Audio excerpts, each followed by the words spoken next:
చెప్పండి, రాహుల్ గాంధీని అరెస్ట్ చేస్తారు, మీలాంటి స్టూడెంట్స్ అంతా పెయిడ్ ఆర్టిస్టులు అంటారు. మాలాంటి స్టూడెంట్స్ అంతా పెయిడ్ ఆర్టిస్టులు అయితే నువ్వు నీట్ ఎగ్జామ్ రాసిన వాళ్ళందరినీ పెయిడ్ ఆర్టిస్టులు అంటుండు. మన దేశం వాళ్ళే కాదంటుండు. మన హాల్ టికెట్ ఎట్లా ఇచ్చినావురా? హాల్ టికెట్ ఎడికేట్ ఇచ్చినావు? నీట్ ఎగ్జామ్ అప్లికేషన్ ఎట్లా తీసుకున్నావు? అని ఎగ్జామ్ ఫీజు ఎట్లా కట్టించుకున్నావు? పక్క దేశం హాల్ టికెట్ ఎట్లా ఇస్తావు? పక్క దేశంలోనికి Students కాదంట కదా వాళ్ళంతా. ఆ నీట్ కాకపోతే నిజమే. ఆనందాన్ని వ్యక్తం చేశారని చెప్పేసి ఒక వీడియో వైరల్ అయింది. ఇక సైంటిస్ట్ నే చైనా ఏజెంట్ అన్న నా కొడుకులకి నేను ఏమాన్సర్ చెప్తా. దేశానికి ఎన్నో తీసుకొచ్చిన సైంటిస్ట్ లాంటి సోనం వాంచుద్ లాంటి వాళ్ళని చైనా ఏజెంట్ అన్న వాళ్ళకి ఏమని సమాధానం చెప్తాం? నీ మీద కొట్లాడినోడు అందరు పక్క దేశం వాడు, నీ కోసం ఉన్నవాడు అందరు కూడా ఈ దేశం వాళ్ళు. నమ్మకండి అట్లాంటి ఎందుకు నమ్ముతారని చెప్పేసి కూడా అంటారు. నమ్ముతున్నాం కాబట్టి వాళ్ళు చేసిందంటే నిజం. ఒక్కడు ఇద్దరు నమ్ముతారు.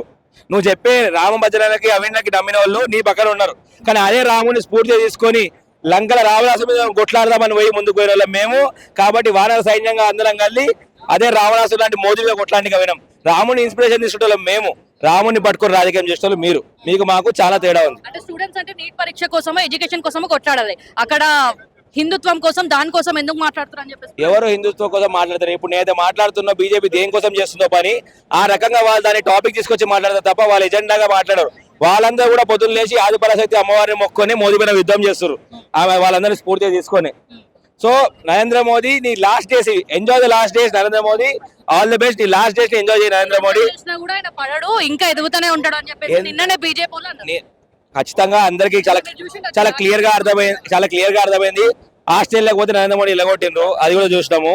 వీడికి వచ్చితే దేశం అంతా ఉల్టా జంతర్ మంతర్ మళ్ళీ ఒక జలియన్ వాలా బాగ్ మూవ్మెంట్ ని తలపించింది. నిన్న ఏదైతే బ్రిటిషర్స్ ని కొట్టేలా కొట్టిరో ఆ రకంగా జలియన్ వాలా బాగ్ మూవ్మెంట్ జంతర్ మంతర్ జరిగింది. అది అందరు చూసారు. నరేంద్ర మోదీ నీ లాస్ట్ డేస్ ని ఎంజాయ్ చేయగా నీ పదం అయిపోయింది. రాహుల్ గాంధీని ఖచ్చితంగా ఈ జనతా ఆమ్ ఆద్మీ అవుతుందో మేమంతా కూడా ఆమ్ జనతా మొత్తం కలిసి రాహుల్ గాంధీని ప్రధానమంత్రి చేసుకుంటాం. ఇది ఖాయం. రాహుల్ గాంధీ మాయలో పడకండి మీలాంటి యువకులు అని చెప్పేసి కూడా అంటారు.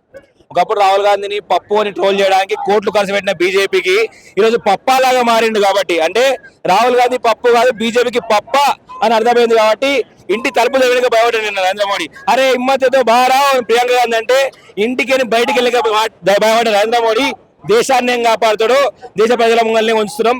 దేశ ప్రజలను చూసి ఓటేయమని దేశ ప్రజల దగ్గర అప్పీల్ చేస్తున్నాం. రాహుల్ గాంధీ గారు కాంగ్రెస్ పార్టీ పోరాడుతుంది. ఈ రోజు మోడీకి కనీసం ఢిల్లీలో నోటిఫికేషన్ కూడా ఇవ్వకుండా ఈ రోజు టెర్రరిస్ట్ లాగా యూనిఫామ్ లేకుండా వాటితో లాఠీ చార్జ్ చేపిస్తున్నారు. ఈ రోజు నీట్ పేపర్ లీక్ కాకుండా ఢిల్లీ జంతర్ మంతర్ వద్ద విద్యార్థులు డిమాండ్ చేస్తున్నటువంటి నీట్ పరీక్షకు లీకేజ్ కారణమైన ధర్మేంద్ర ప్రధాన్ రాజీనామా చేయాలని డిమాండ్ చేస్తున్నాం. రాహుల్ గాంధీ గారిని అరెస్ట్ చేయడం చాలా సిగ్గుచేటు. ఈ దేశ విద్యార్థుల పైన కాంగ్రెస్ పార్టీ పోరాడుతూ ఉంది. విద్యార్థులకు అన్యాయం జరిగితే కాంగ్రెస్ పార్టీ పోరాడుతూ ఉంది. కాబట్టి నరేంద్ర మోడీ ఈ దేశ విద్యార్థులకు క్షమాపణ చెప్పాలి. నరేంద్ర మోడీ జరిగింది. రాహుల్ గాంధీకి భయపడి రాహుల్ గాంధీకి విద్యార్థులకి రక్తం చిందించారు కదా, అదే రక్తం చిలుకకు ప్రతి ఒక్క రక్తం చిందుకు జవాబు చెప్తాం. ప్రతి ఒక్కరికి జవాబు వాపస్ పక్కా ఇస్తాం.